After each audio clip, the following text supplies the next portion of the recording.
Hello friend, ஒரு எறா குழம்பு தாளிப்பு இப்போ பார்க்கலாம்.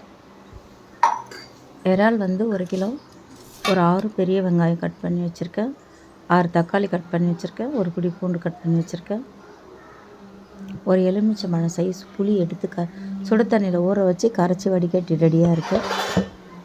பூண்டு வந்து ஒரு பிடி பூண்டு எடுத்து வச்சுருக்கேன். முள்ளங்கி 4 கிலோ தோல் நீக்கி முள்ளங்கி கட் பண்ணி வச்சுட்டேன். எண்ணெய் விட்டு கடுகு வச்சு வெந்தயம் வச்சு கடுகு பொரிஞ்சிருச்சு, வெந்தயம் வச்சுக்கலாம்.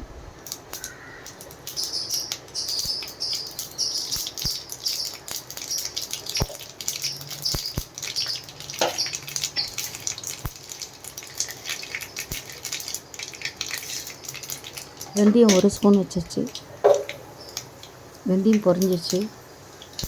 வெங்காயம் வச்சுக்கலாம். 6 வெங்காயம் நல்லா கொஞ்சம் குண்டு குண்டாக கட் பண்ணிட்டேன். இது சின்ன வெங்காயம் போட்டு வச்சா இன்னும் டேஸ்ட் கூடும். சின்ன வெங்காயம் இல்லாதனால பெரிய வெங்காயம் தான் குண்டு குண்டாக கட் பண்ணிக்கிறேன். ஒரு பிடி பூண்டு கல் உரலில் தட்டி வச்சுட்டேன். வெங்காயம் பொரிஞ்சு ரெடியாக இருக்குது.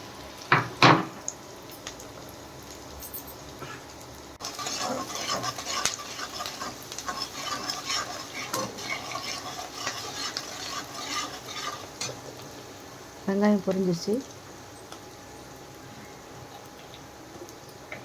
தேவையான அளவு கல்லுப்பு வச்சுக்கலாம். மஞ்சள் பொடி வந்து 1 ஸ்பூன் வச்சுக்கலாம். மஞ்சள் பொடி வச்சு 4 திருப்பி விட்டுட்டு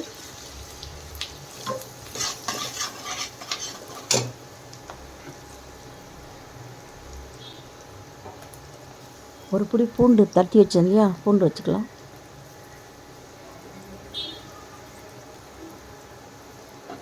பூண்டு, வெங்காயம், மஞ்சள் பொடி எல்லாம் அந்த எண்ணெயில் நல்லா பொரியட்டும். பூண்டு கொஞ்சம் நல்லா பொரிஞ்சு வந்த உடனே கருவேப்பிலை வச்சுக்கிட்டேன். கருவேப்பிலை நல்லா வாசனையாக இருக்கும். ஒரு பிடி அளவுக்கு எடுத்துக்கிட்டேன். கருவேப்பிலை போடுறது முடி வளரும். அதை ஒதுக்கி வைக்க வேண்டாம், கருவேப்பிலையோட சேர்த்து சாப்பிடுங்க, நல்லது.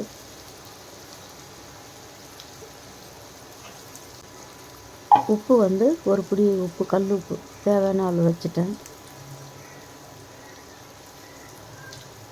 மிளகாய் பொடி வந்து ஒரு 3 ஸ்பூன் குழம்பு மிளகாய் பொடி வச்சுக்கலாம்.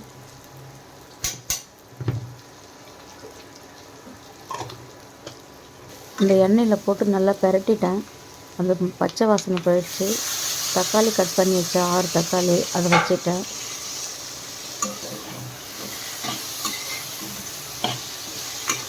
நல்லா திருப்பி விட்டுட்டு இறால் வந்து கழுவி வச்சுட்டேன். முள்ளங்கி தோல் சீவி கட் பண்ணி வச்சுக்கிட்டேன். 4 கிலோ முள்ளங்கி இது. இந்த முள்ளங்கி போட்டு இந்த குழம்பு செய்கிறதுனால செம்ம டேஸ்ட் கொடுக்கும் உங்களுக்கு.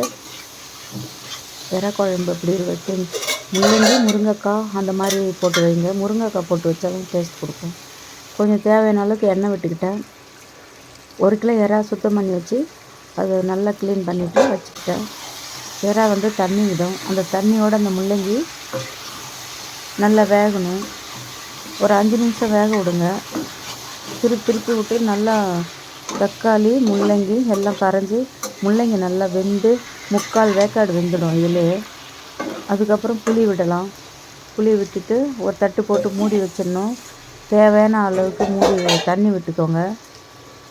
மூடி வச்சுட்டு சாம்பார் பொடி வச்சுருக்கிறேன் வீட்டில், நானே வீட்டில் ரெடி பண்ணது. அதை இறக்கும்போது அந்த சாம்பார் பவுடர் போட்டோம்னா அதை டேஸ்ட் வந்து செம்மையாக இருக்கும். நைட்டுக்கு இட்லி போட்டு கொடுக்கலாம், தோசைக்கு நல்லாயிருக்கும். இப்போ மதியம் லஞ்சுக்கு இது வந்து சூப்பராக இருக்கும். இந்த இறா குழம்பு வச்சுட்டு முட்டை அவிச்சு இந்த இறா குழம்புலேயே வச்சுட்டு கொஞ்சம் ரசம் வச்சுட்டேன். அதான் அன்றைய சமையல். எனக்கு புளி விட்டுட்டேன்.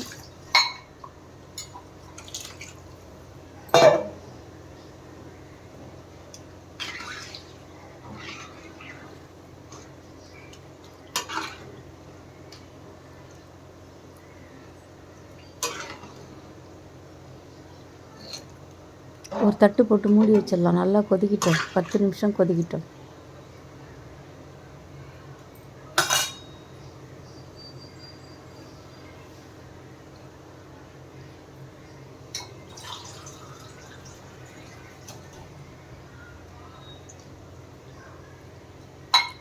தேவையான அளவுக்கு குழம்பு கூட்டிட்டேன். 10 நிமிஷம் கொதித்து ரெடியாக இறக்கிடலாம்.